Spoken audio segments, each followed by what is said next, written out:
ಹೇಳಿ ಅದೇ ತಟ್ಕೊಳ್ಳೋದು ಬೇಡ. ನಮ್ಮ ಲೀಡರ್ ಹೇಳವ್ರೆ, ನಾನು ರಿಯಲ್ ಎಸ್ಟೇಟ್ ಮಾಡಿದ್ದೀನಿ, ನಾನು ಬಿಸ್ನೆಸ್ ಮಾಡಿದ್ದೀನಿ, ಎಲ್ಲ ಮಾಡಿದ್ದೀನಿ ಅಂತ ಪ್ರಾಮಾಣಿಕವಾಗಿ ಅವ್ರು ಒಪ್ಕೊಳಕ್ ಹೇಳ್ರಿ. ಈಗ ಅಶೋಕ್ ಅಣ್ಣನ್ ಅವ್ರದ್ದು ಎಷ್ಟೈತೆ ಆದಾಯ, ಕುಮಾರಸ್ವಾಮಿ ಅವ್ರ ಕುಟುಂಬದವ್ರದ್ದು ಎಷ್ಟೈತೆ ಆದಾಯ, ಅದು ಎಲ್ಲಿಂದ ಬಂತು ಅಂತೇಳಿ ಪ್ರಾಮಾಣಿಕವಾಗಿ ನೀವು ಅದ್ರ ಬಗ್ಗೆ ವಿಮರ್ಶೆ ಮಾಡಿ.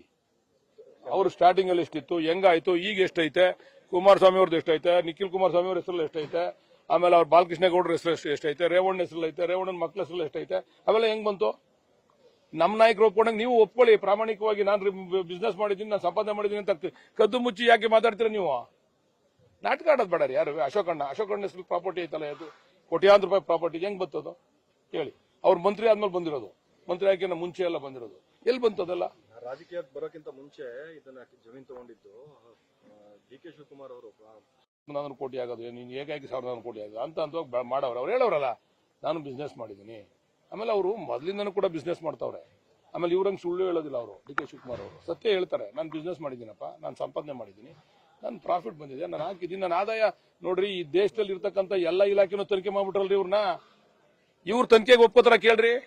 ಅಶೋಕಣ್ಣನವೇ ಇವರು ಈ ದೇಶದಲ್ಲಿ ಯಾವ್ಯಾವ ತನಿಖಾ ಸಂಸ್ಥೆಗಳವೆ ಎಲ್ಲ ಡಿ.ಕೆ. ಶಿವಕುಮಾರ್ ಅವ್ರನ್ನ ತನಿಖೆ ಮಾಡ್ಬಿಟ್ರು.